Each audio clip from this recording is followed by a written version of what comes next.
Maayong adlaw mga higala ug salamat sa Dios nga nakakita na usab kita para niini nga adlaw para sa paghisgot sa pagpadayon sa atong bag-o nga series nga He Wants Everyone. Ug diya kita karon sa mga buhat kapitulo 2 bersikulo 1 hangtod sa bersikulo 21. Ug kung naay nahitabo nga maayo dinhi sa kalibutan tungod kang Hesus nga nagpalansang diya sa krus para sa matag usa nato kakaluwasan, ug ang lain pa gid niya pinakamaayo nga nahitabo mao ang pagpakunsad o pagpapuyo sa balaan niya Espiritu o Espiritu Santo sa lawas sa mga magtutuo. Ug mo'y atong gahisgutan karon. Apan sa dili pa kita magpadayon niini nga atong tema, balikon sa nato ang mga nangagi nga episode nga atong nahimbawan para nga maayo kaayo nga masumpay ang atong gahisgutan karon. Naimbawan nato mga igsuon nga si Dr. Lucas mo'y gipasulat sa Dios niining libro nga mga buhat. Ug naimbawan usab nato nga gibayaw si Hesus sa langit ug ang mga magtutuo nagtuman sa iyang giingon kanila nga dili sa sila mubiya sa Jerusalem kay kinahanglan paabuton nila ang gisaad nga Espiritu Santo sa Dios nga Amahan. Ug kung mukunsad na kanila ang Espiritu Santo, makadawat sila og gahom ug makasangyaw sila mahitungod kang Hesus sa tanang mga tawo sa kalibutan. Kung atong mahinumduman, una, gitugon sila ni Hesus nga sangyawan nila ang Jerusalem ug dayon ang tibuok Judea nga pulos mga Hudiyo usakop sa pamilya ni Jacob. Sunod, pasangyawan kanila ang mga Samarianhon nga mga mistiso nga Hudiyo hintil, ang katigulangan sa mga taga Samaria, mga kaliwat ni Jacob nga nagpaminyo o nagminyo sa mga hintil. Ug ang pure nga mga Hudiyo nag-isip sa mga Samarianhon nga mga hugaw ug dili nila mahimo nga duulan. Para kanila dili gid mahimo nga makisandurot sila sa mga taga Samaria. Kay para sa ilaha hugaw sila. Ug sa ulahi, pagkahuman nila sangyawi ang ilang isig ka Hudiyo ug ang mga Samarianhon, pasangyawan pud kanila ang mga hintil sa tibuok kalibutan. Ug ang mga hintil, mga igsuon, hugaw kaayo para sa mga Hudiyo. Ug kung atong makita sa mapa, pipila lang ang mga Hudiyo. Kung gani Jerusalem lang ang maklaro nato nga didto ang mga Hudiyo. Ug palibot ni ini nga mapa, tanan na mga hintil. Apil kita, mga sakop man sa hintil. Ug para sa ilaha, nga mga Hudiyo, para kita nga mga tribo, lisod gyud kay duulan ug dili gani ang ngayan nga ilang mawalihan. Kining trabaho sa pagpakaylap sa maayong balita sa tibuok kalibutan, gisugo ni Hesus sa mga apostolis ug sa ato usab. Kay ini nga trabaho, pinamilya man nga trabaho ang pagpakaylap sa maayong balita nga mao si Hesus nagpalansang sa krus. Basin makahinumdum kamo sa panahon nga nakigsulti si Hesus sa usa ka Samarianhon nga babay. Basin ang uban nakabasa na niini nga iksina nga mahitungod sa usa ka babaye nga Samarianhon nga giadtuan ni Hesus ug nakigsulti siya kaniya. Atong timan-an ang tubag ni ining babae ngadto kang Hesus. Ug masusi nato pag-ayo kung unsa ang kahimtang sa Samarianhon o Samaria ngadto sa mga Hudiyo. Diya sa 1 kapitulo 4 bersikulo 4 hangtod sa 9. Kinahanglan nga siya muagi lata sa Samaria. Si Hesus kinahanglan niya muagi gid siya sa Samaria adto nga panahona kay adunay tuyo ni Hesus didto sa usa ka atabay nga diin usa ka Samarianhon nga babae. Bersikulo 5, busa miabot siya sa usa ka lungsod sa Samaria nga ginganlag Sikar, duol sa yuta nga gihatag ni Jacob ngadto sa iyang anak nga si Jose. Didto niadtong dapita ang atabay ni Jacob ug si Hesus nga gikapoy tungod sa iyang panaw, milingkod tupad sa atabay ug kadto udtong tutok. Unya, dihay usa ka babaeng Samarianhon nga miadto aron sa pagkalo sa tubig. Ug si Jesus miingon kaniya, paimna ako. Mo'y sulti ni Jesus adto nga babay nga diha sa udtong tutok basin makaingon ta nga mga alas 12 sa udto. Ug siya lang ang nakaadto didto ug wala gani mga babae nga kauban niya, posible nga naagi dako nga problema niini nga babae nga giatol niya ang iyang pagkalos dito sa atabay diha sa udtong tutok.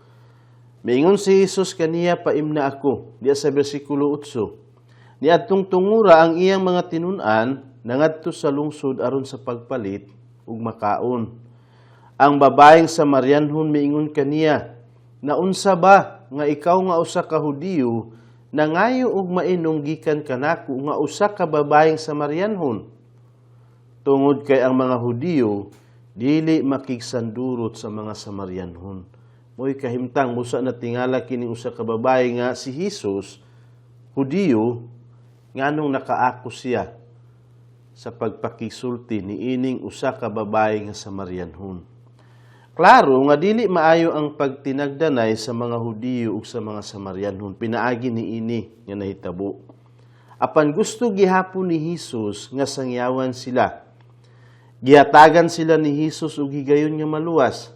Ug mahimbaw-an nato nga gisangyawan gid sila sa mga apostoles ug sa unang mga magtutuo. Pinaagi sa gahom ug sa gugma ug kaluoy sa Espiritu Santo, natuman man ang gusto ni Jesus nga maoy mahitabo. Bisan ang mga hintil, hugaw gihapon alang sa mga Hudiyo.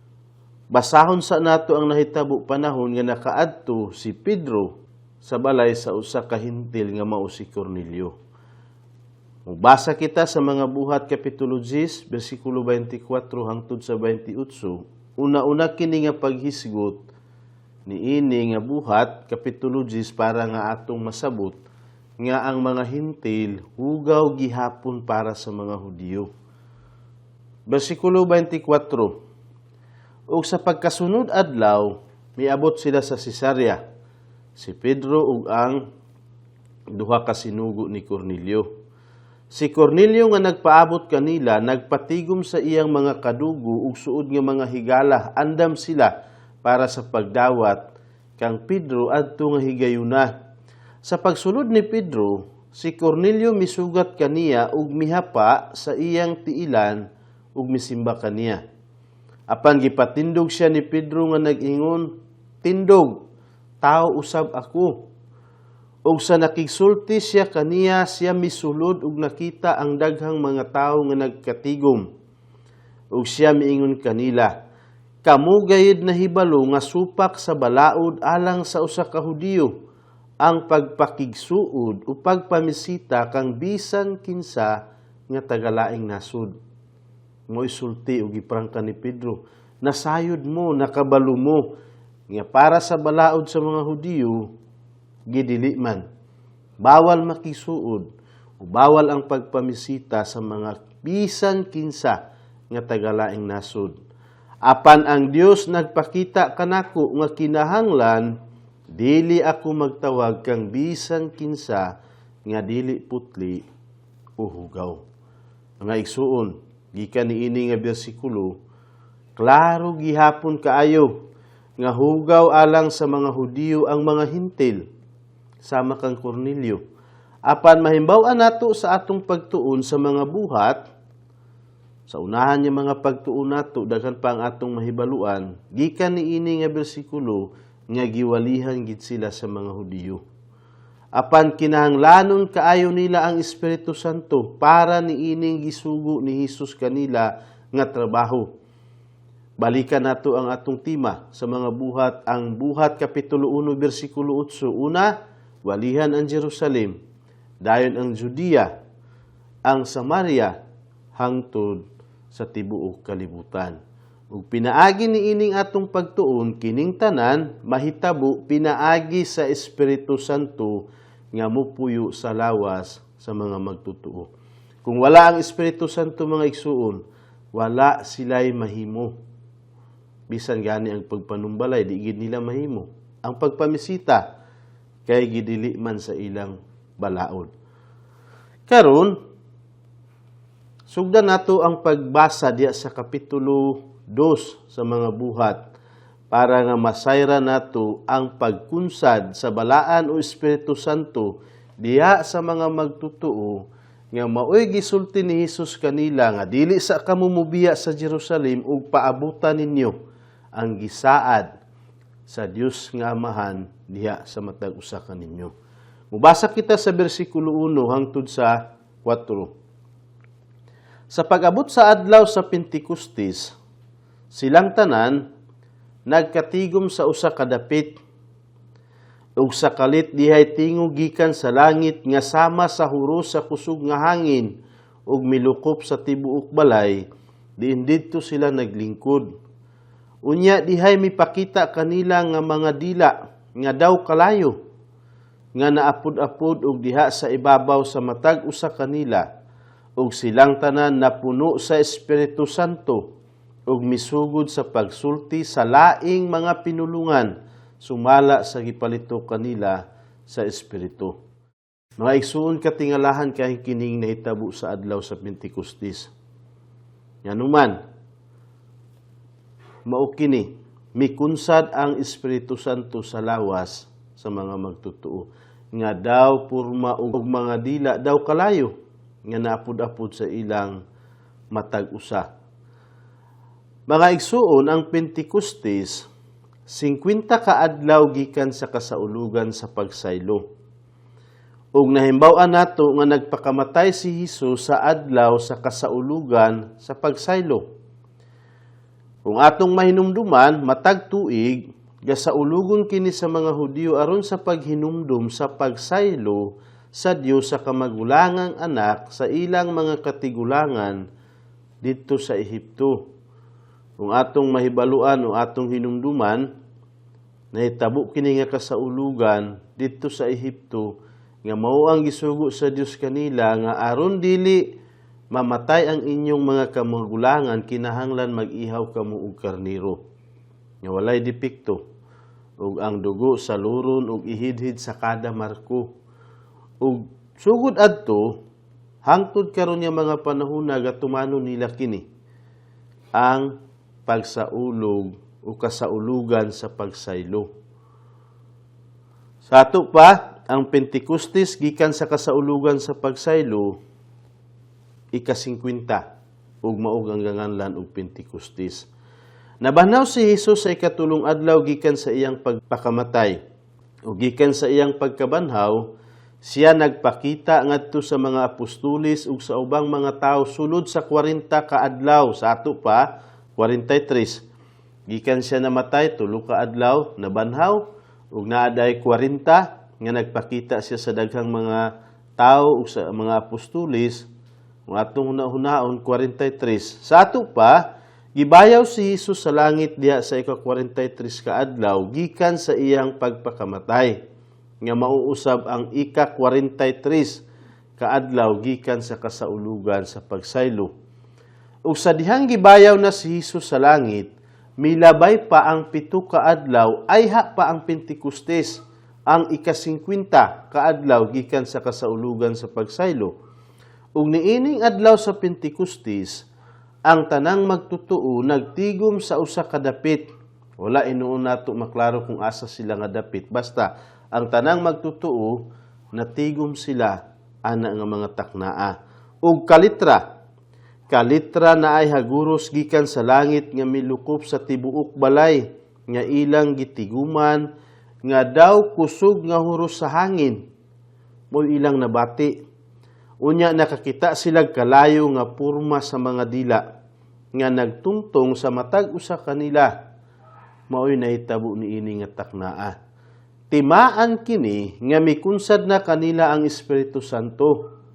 Ang Espiritu Santo anaa na kanila mipuyo sa ilang mga lawas. Unya nakasugod sila sa pagsulti sa mga pinulungan nga wala nila sukad mahibaw-i.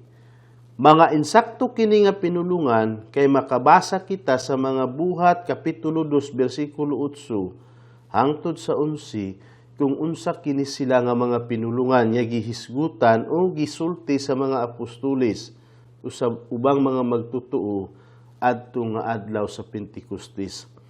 Nakasulti sila ni ining mga pinulungan tungod sa gahom sa Dios.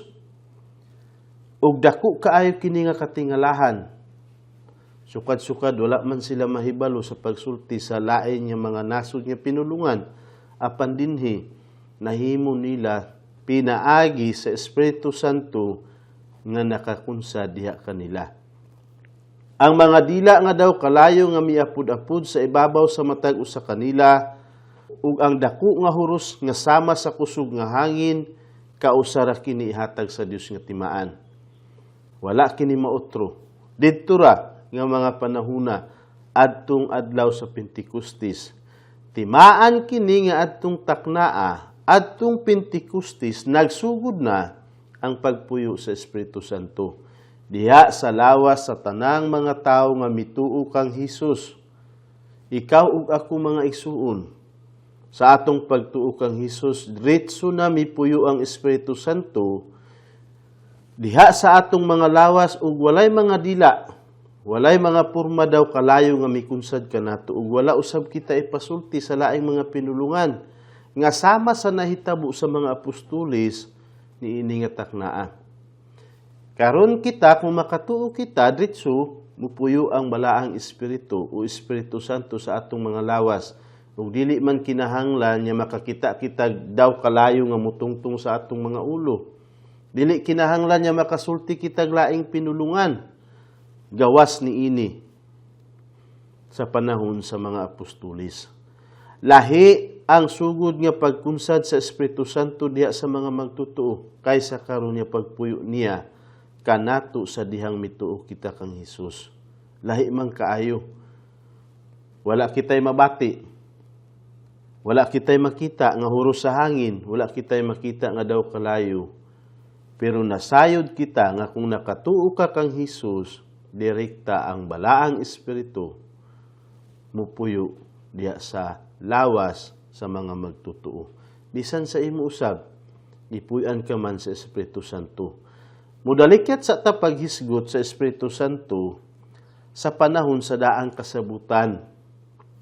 Gikan sa unang mituo sa manluluwas, parehas nilang abil, hangtod sa Pentecostes, wala mo puyo ang Espiritu Santo diya sa lawas sa tanang mga magtutuo, sama sa nahitabo gikan sa Pentecostes. Apan gibutang ang Espiritu Santo sa uban kanila, aron sa paghatag kanila og gahom sa pagbuhat sa gipatrabaho kanila sa Ginoo. Wala man mo puyo. Naay mga panahon nga gipuno sila sa Dios sa Espiritu Santo sama kang Josue ug kang Hari David, kang Moises ug sa uban pa. Apan pagkahuman sa gipatrabaho kanila sa Dios, bibiya usab kanila ang Espiritu Santo. Sa ato pa ang panahon sa daan nga mga tao, ang Espiritu Santo mupuyo, mugiya, mutudlo kanila apan mubiya na usab kung humana ang ipatrabaho kanila sa Dios. Mo'y kahimtang sa daan ng mga tao. Pero diha sa adlaw sa Pentecostes nga ika-50 ka adlaw gikan sa pagpakamatay ni Hesus, mikunsad ang Espiritu Santo aron sa pagpuyo diha sa matag usagayad ka magtutuo. Ug atong timan-an mga igsuon, dili kanus-a mubiya kanila, dili pariha sa daan ng mga tao. Ug kini nakasangyaw sila pinaagi sa laing-laing mga pinulungan. Ang mga apostoles tungod sa gahom sa pagpuyo kanila sa Espiritu Santo. Atong basahon kung unsay sunod nga nahitabo.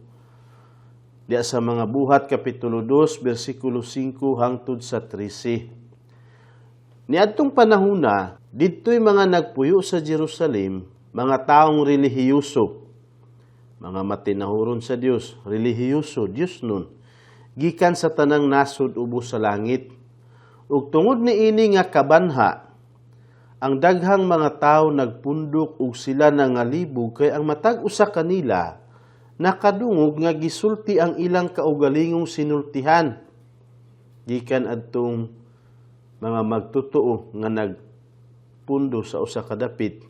Versikulo 7. Sila natingala og nahibulo nga nag-ingon, tan-awa. Dili ba nga kini silang tanan nga nagsulti mga Galileanhon man? Matud pa niining mga tawo nga nakasaksi ug nakakita. Diya sa ilang atubangan niya mga normal nga tao, ordinaryo ra, nga wala gani mga grado. Bersikulo 8, ug naunsa ba nga kita nakadungog ang matag usa kanato sa kaugalingon natong sinultihan? Kitang mga taga-Partya, mga taga-Media, mga taga-Ilam, mga nagpuyo sa Mesopotamia, sa Judea ug sa Cappadocia, sa Punto ug sa Asya, Phrygia ug Pampilya, Ehipto ug sa kayutaan sa Libya nga sakop sa Cyrene, ug mga langyaw gikan sa Roma, ug mga kinabig, mga taga-Krita ug mga taga-Arabia, kita nakadungog kanila nga nagsulti sa atong kaugalingong pinulungan mahitungod sa gamhanang buhat sa Dios.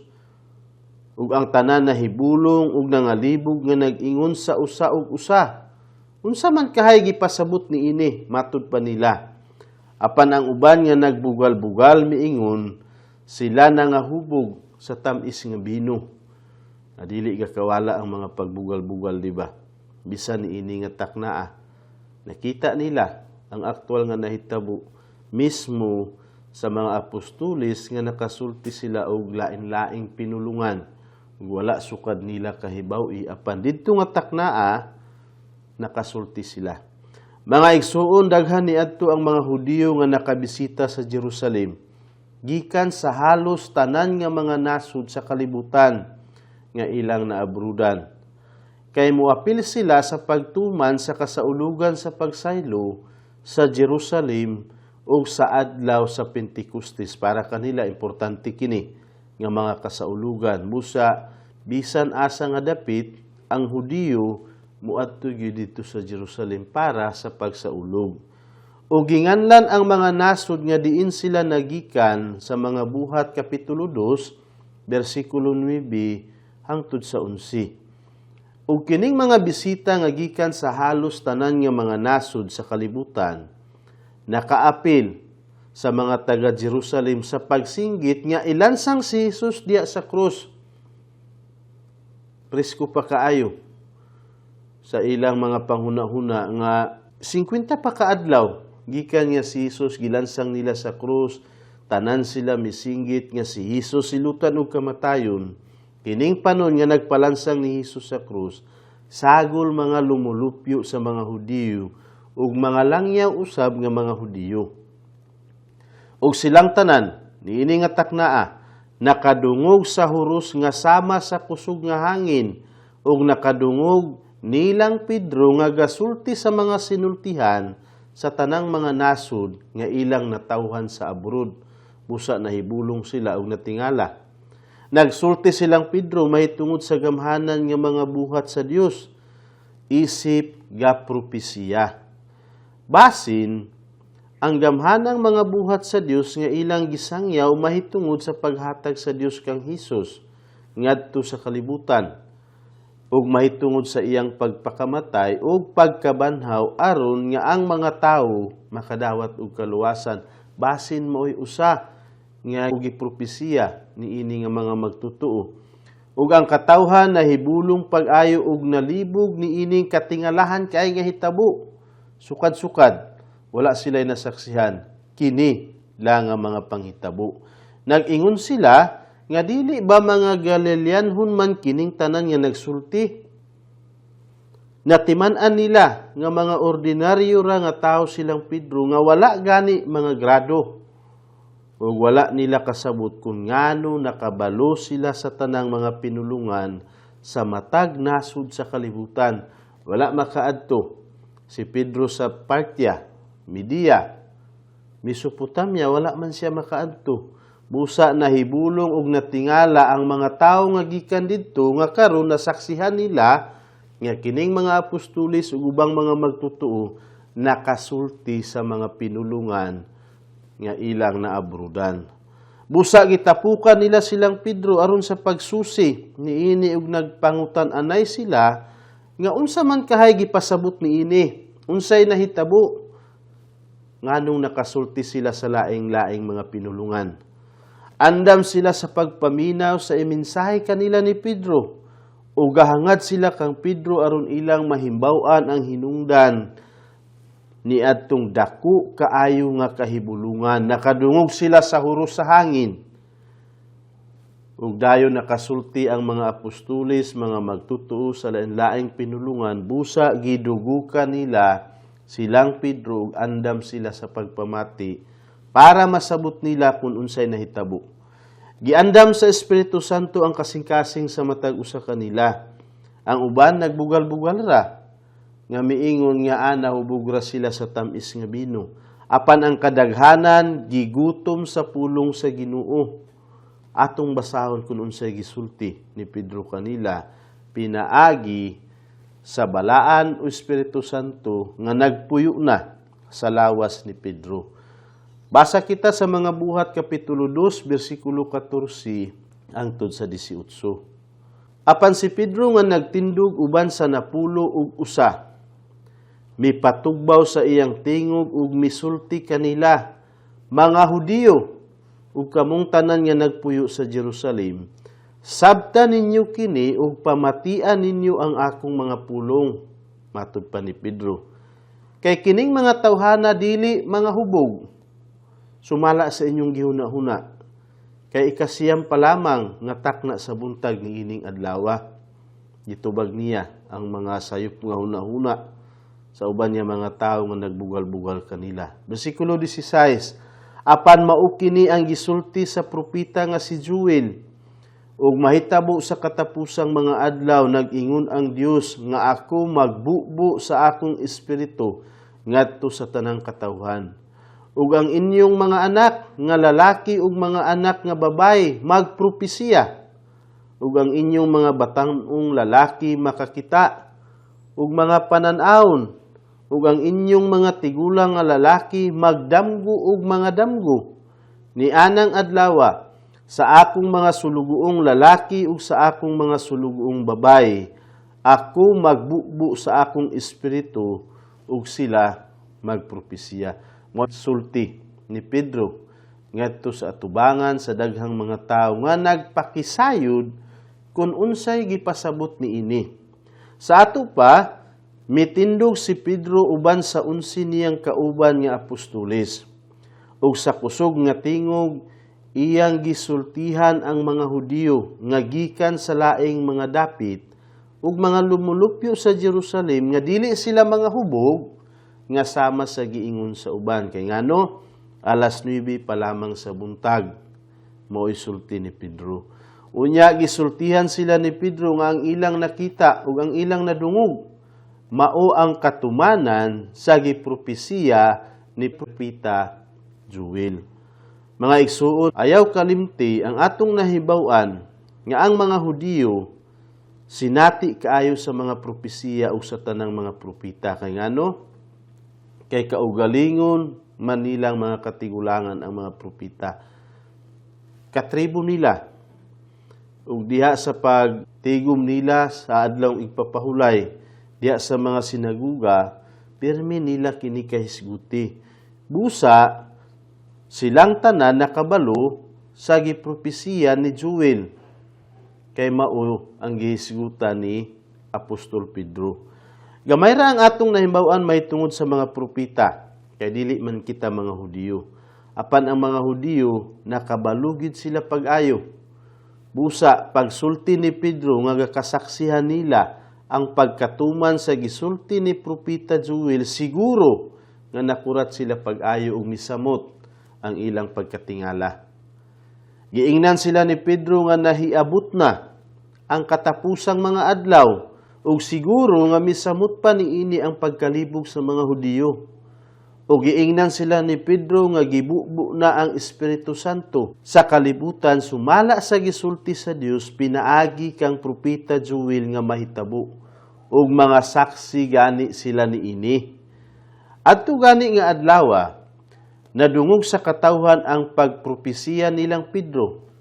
Mga anak nga lalaki ug mga anak nga babae sa Israel, silang Pedro kini nga gahisgutan ni propeta Joel, niining taknaa ibubo nako ang akong espiritu diya sa mga anak nga lalaki ug sa mga anak nga babae ug nahitabo kini sumala sa daang gisulti ni Propeta Joel nga mahitabo ug ang ilang gipropesiya mahitungod man sa gamhanan nga mga buhat sa Dios. Mga igsuon, dili ordinaryo nga mensahe ang ilang nadungog gikan sa baba nilang Pedro kay nagsulti man sila pinaagi sa mga pinulungan sa matag nasod sa tibuok kalibutan nga wala nila sukad mahibaw-i. Nagsulti silang Pedro sa ilang atubangan ug kining tanan nasabot sa matag usa. Naklaro nila nga ang ilang nadungog ilagid nga pinulungan. Musa nakasulti sila nga unsa man ang gipasabot niini. Dako kaayo kini nga milagro nga nahitabo. Sukad-sukad, dinhi pa, nga taknaa, ug wala na usab, may tabo, mautro. Unsa kaha ang buot ipasabot sa giingon ni Propeta Joel nga katapusang mga adlaw? Ang katapusang mga adlaw, mao ang panahon gikan sa pagkatao sa manluluwas sa kalibutan, hangtod sa katapusan nga adlaw sa tribulation. Mao lugar ang timeline sa katapusang mga adlaw gasugod sa pagkatao sa manluluwas dinhi sa kalibutan hangtod sa katapusan nga adlaw sa tribulation. Sa ato pa, apil sa katapusang mga adlaw ang panahon nga dinhi pa si Hesus sa kalibutan. Maoy sinugdanan sa katapusang mga adlaw. Apil usab sa katapusang mga adlaw ang panahon sa iglesia sa atong panahon karon nga mao ang kamulo nato karon nga panahon. Ug apil usab sa katapusang mga adlaw ang panahon sa tribulation nga atong gitun-an diya sa gipadayag nga series. Nabasin ang uban wala pa makatuon niini. Ayaw ka balaka kay mahimbaw-an ra nimo diya sa pagtuon sa imong iglesia sa gipadayag nga series ug masayra nimo ang tanang mahitabo diha sa tribulation. Mga igsoon, daghan ang gipapropesiya sa Dios kang Propeta Joel nga mahitabo sa katapusang mga adlaw. Ug ang uban niini natuman sa adlaw sa Pentecostes. Ug ang uban matuman sa unahan panahon sa tribulation. Ang gipropesiya nga ibubuo ang Espiritu Santo natuman sa adlaw sa Pentecostes. O ang giingon ni Propeta Joel nga magpropesiya ang ilang mga anak nga mga lalaki ug mga babay natuman usab pinaagi sa pagsulti nilang Pedro mahitungod sa gamhanan nga mga buhat sa Dios sa pinulungan sa tanang nasud ubos sa langit. Ug ang gipropesiya ni Joel nga mga panan-awon ug mga damgo gapadayon gikan ni adtong adlaw sa Pentecostes hangtod karon. Ug paingon sa katapusan sa kalibutan. Wala man kini mohunong, gapadayon man hangtod karon. Apan ang mga damgo ug mga panan-awon gikan sa Dios, dili magdugang sa iyang pulong ug dili usab magsupak niini. Mga igsuon, pananglitan kung naay tawo nga muingon nga gipadamgo sa Dios apan gadugang ug gasupak sa pulong sa Dios, dili siya tuuhan. Ay ngano, bakakon siya. Kay ang damgo nga gaipadamgo sa Dios sa mga magtutuo, dili man gasupak, kundili gauyon sa pulong sa Dios. Siguro naay mga magtutuo nga nakabantay niini sa mga magwawali. Usahay, gaipadamgo kita sa Dios mahitungod sad sa iyang pulong samot na kung naatay bahin sa uban niya mga kasimbahanan, nga gapangayo tagtabang kaniya, kung unsay itabang niya para nga maka-explicar pag-ayo ang pulong niya, ay dili ta kabalo mag-explicar may tungod sa iyang pulong. Ug niana nga gabi una, usahay na asya'y gamiton o padamgutan niya. Ipakita gani niya ang uban niya mga pamaagi para lang nga masabot nimo pag-ayo, pero dili siya gasupak sa kung unsa ang iyang pulong. Naay uban sad niya mga tao nga gasulti sila nga gipadamgo sila, pero sukwahay kay sa pulong sa Ginoo, sayop siya, bakakon. Balikon sa nato pagbasa ang gipropesiya ni Propeta Joel. Mga buhat, Kapitulo 2, versikulo 14, versikulo 21. Apan si Pedro nga nagtindog uban sa napulo ug usa mipatugbaw sa iyang tingog ug misulti kanila, "Mga Hudiyo, ug kamong tanan nga nagpuyo sa Jerusalem, sabtan ninyo kini," matud pa niya, "sabtan ninyo kini, ug pamatian ninyo ang akong mga pulong, kay kining mga tawhana, dili mga hubog, sumala sa inyong gihuna-huna, kay ikasiyam pa lamang nga takna sa buntag ni ining adlaw. Apan mao kini ang gisulti sa propeta nga si Joel, ug mahitabo sa katapusang mga adlaw, nag-ingon ang Dios, nga ako magbubu sa akong espiritu ngadto sa tanang katawhan. Ug ang inyong mga anak nga lalaki ug mga anak nga babayi magpropesiya, ug ang inyong mga batan-ong lalaki makakita og mga panan-awon, ug ang inyong mga tigulang nga lalaki magdamgo og mga damgo. Ni anang adlawa, sa akong mga sulugoong lalaki ug sa akong mga sulugoong babayi, ako magbubu sa akong espiritu ug sila magpropesiya. Ug sa itaas ako magpakita og mga kahibulungan diha sa langit. Kini nga bahin wala pa maksugod." Di ba? Mao kini ang gihisgutan diha sa kipadayag.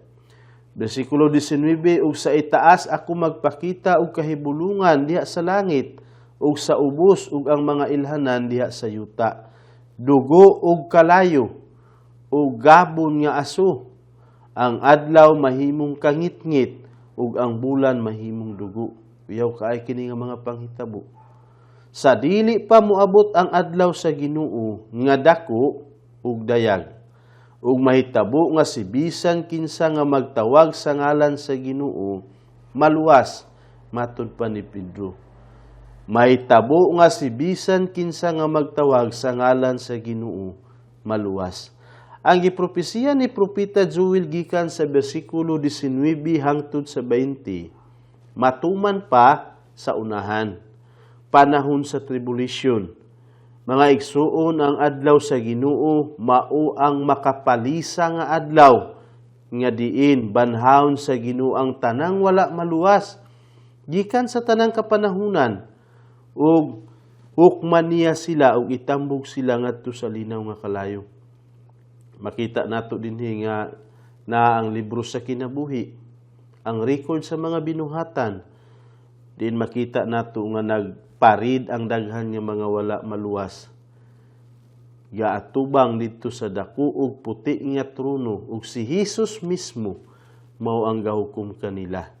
Apan gikan sa unang adlaw sa Pentecostes hangtod karon, kutob sa panahon sa milenyum, maluwas pa ang bisan kinsa nga musangpit sa ngalan sa Ginoo.